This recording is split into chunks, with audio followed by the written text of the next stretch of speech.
He's received a number of awards and has been a guest artist in numerous states and in China. He does watercolor workshops, and he has an interesting mix of experiences. I think that's sets him apart from some people. Not only has he been a high school science teacher in the Hopkins School District, so he has that teaching background, but he also has been a Lutheran pastor in Wisconsin, and he has definitely found a way to mix that with his art. He is now a full-time freelance artist. His mission is to touch hearts and transform lives through creative use of visual arts. Tonight he will be doing a watercolor landscape. He paints on an easel, and that's why we don't have the mirror up tonight. Another part of his art journey involves painting larger-than-life murals, and he brought one today, so please don't step on it. It's over in the corner. He paints in acrylic. He paints amazingly in 1 hour. I don't know how he does it. Usually in church services or for conventions or groups, nonprofit groups. So he's found a way to, paint Bible study or Bible stories, themes for groups, or also works with some schools for character building for kids related to the visual arts. So he has a wonderful website. I recommend you take a look at it. It's got a lot of information and some videos, and shows a good picture of him painting these huge murals up in front of the church with the choir singing and narration going on. It looks quite interesting. Thanks so much for having me. So with that, I'm really excited to get started painting, and perhaps have a chance to get to visit with some of you. I'd love to visit with all of you before the evening's over, but it probably realistically won't happen. Really nice turnout here. Yellow, red, blue. You can begin by laying these colors on here in that kind of a way. Now, you may want to spend more time soaking the paper, but for the sake of this tonight, I'm just going to move right into this. So I use a little bit of cadmium yellow, touch of permanent alizarin, and just let them overlap on the paper. Don't mix them on your palette. The colors are not nearly as vibrant if you do that. As one paints. So the sky shouldn't take too long, or it will inhibit the way your painting ends up looking in the end. And I'll take a touch of cerulean blue and add that in, and just let that bleed together with the reds and the yellows. And it will, as you probably know, it'll dry lighter, quite a bit lighter than is on here. But wherever it's going to be darker in the end, I am not concerned about saving that piece of paper as a light. I am just going to keep working my way down, and this will be my first wash. So underneath this shadowed side of the building will be, I'm going to do an underpainting. Stall out now and then. So the shadow I'm eventually going to put on this building is going to be a cool color, of cobalt, French ultramarine, something in that category. So underneath that, I want to do a wash that's warmer, like an alizarin, maybe burnt sienna combination, and just let that come together on there while the paper's wet. That's all right if it bleeds outside of the lines. Your pencil sketch will give you a wonderful skeleton to work with. And so then it frees you up to paint, to just let the paint move, do what it needs to. There'll be a person walking here. Save a few bits of white here and there so there's some sunlight that's getting through. It'll look real nice.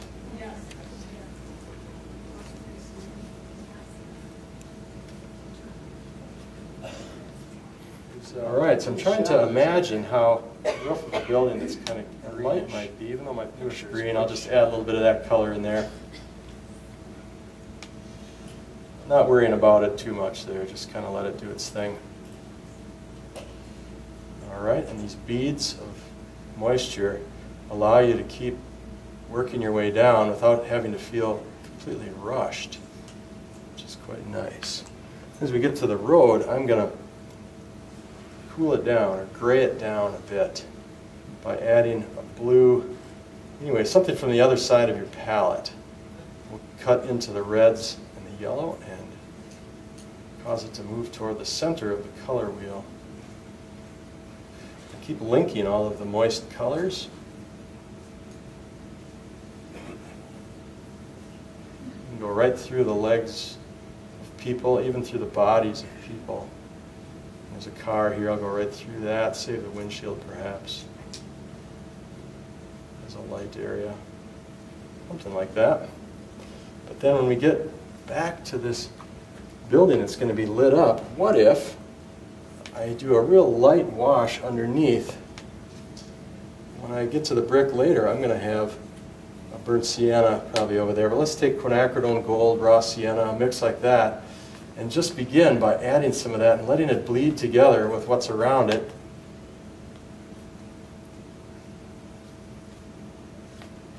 And that will be our underpainting here. You could go without anything and then just put the color you want later, but this will add a richness to your painting. It may not otherwise be there. All right, save just a bit of white on the upper edge. Okay, this bead is allowing me to continue to move over here, so I'm going to pick up some cobalt blue, just a touch of alizarin, drag through a touch of that yellow so it's a bluish gray to get a grayish shadowy color coming across the street in here.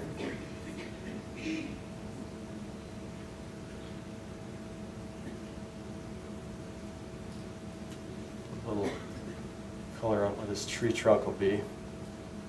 That'll be in the sun later perhaps. And then let's lighten this whole thing up as we imagine where the sunlight might hit in here, this area.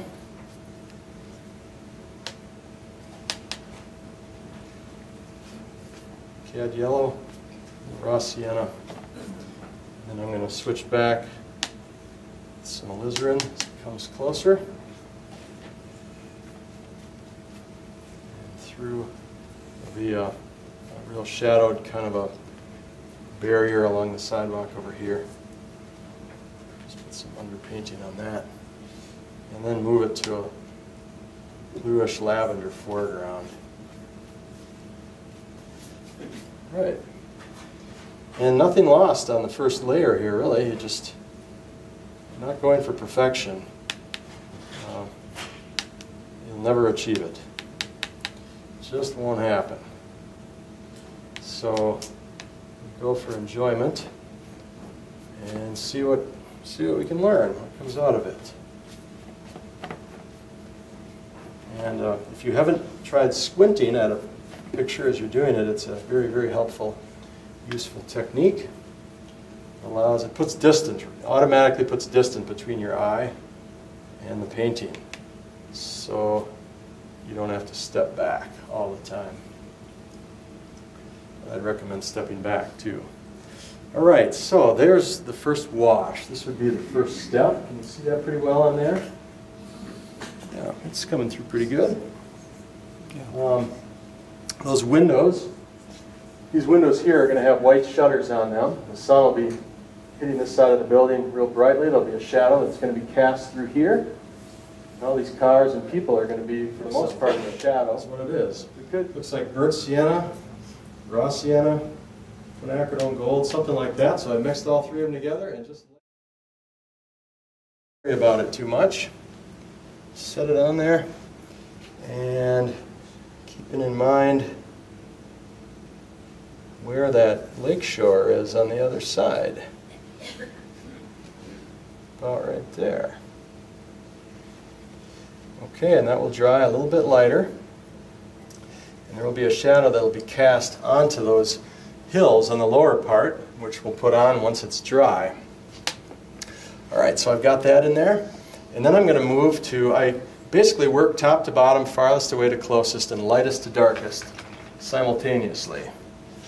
Pretty much how watercolor usually goes, not necessarily, but quite often.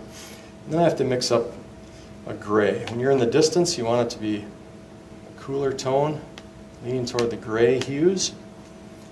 And I've got what I need there, and I'm going to just start moving into these buildings back here and just suggest slightly, a little bit, just a value. You know, just look over there. I'm not worried about painting specific things too much. But just some variation in the values that I see. And it will become something to the viewer's eye.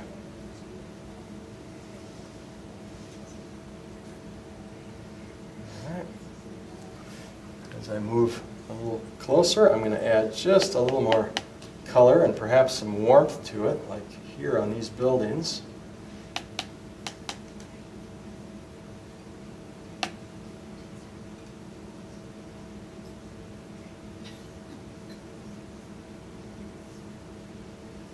Okay, coming in through there.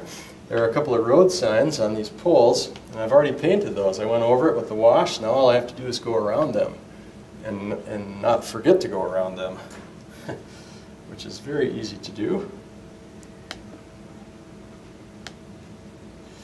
So just looking at the values again, and it gets somewhat dark right in here.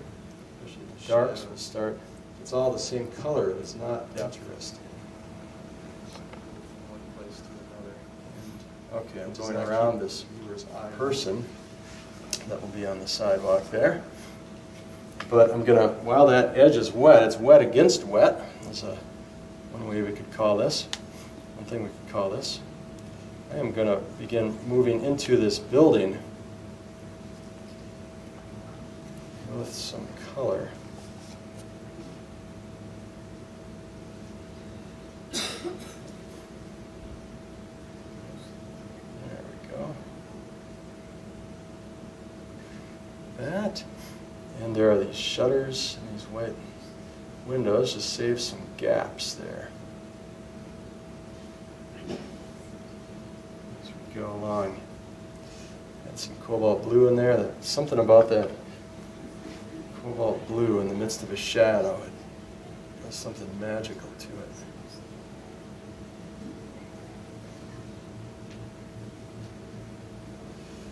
And across here, we're going to just put that out there.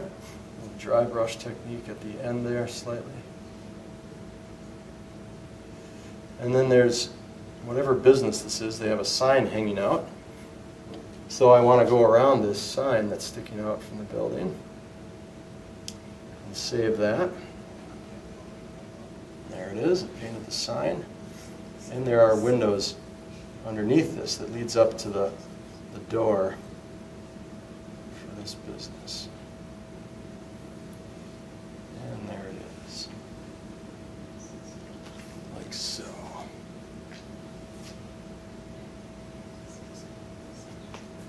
Okay.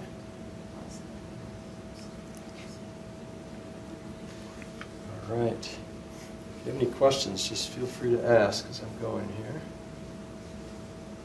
What kind of brush are you using? This is a silver brush, silver black velvet. It's a number 16. I really like these. I came across them maybe 8 or 10 years ago, and I love them.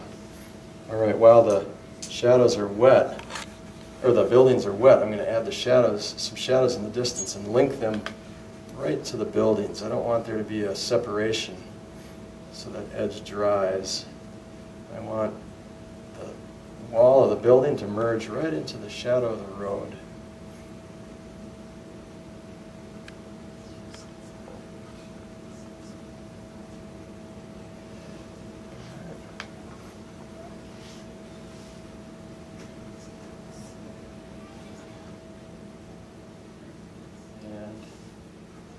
Yeah, I mean, just to leave a bit of white so you get a sense of a windshield there, sometimes that's all you need. Yeah. And then just move on. When it tells the story, good enough, move on. Okay, some cobalt turquoise. Mix a bit of that.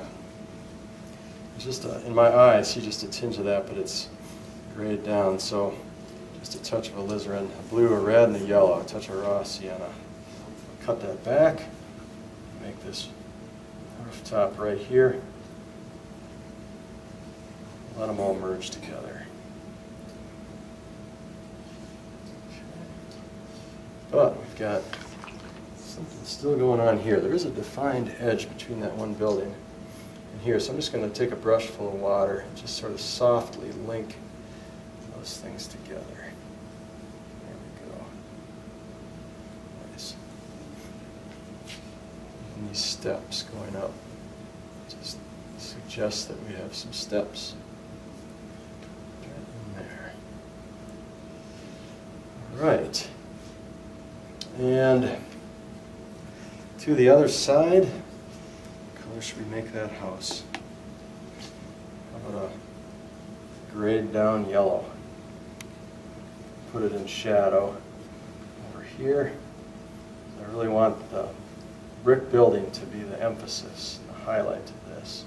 Saving, I'm going around this tree. So that tree might be lit up in the sun. I can always cover it over later. There's a darker shadow side to this building right in here. Doesn't really matter what it is.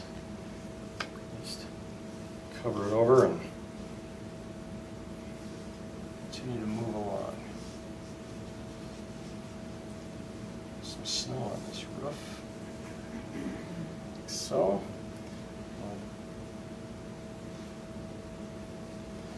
Okay, now I want to make this cast shadow from this brick building defined before the rest of it all dries in there. So I'm mixing up some French ultramarine, a little alizarin, and let's just bring that across right here up to the building, just like so. All right, so we've defined now our middle ground, and we've got the shadow. The pigments are going to run to the bottom of that bead. This will be a time when I may want to tilt the whole thing back up so it evens it back out. I'll see. It's not going to get away on this bead. I'm pretty sure, but it may create a real hard line along there, which I don't want. So to solve that, while it's wet just like this, just tip it back, let it run back. The whole apparatus is collapsing on me here.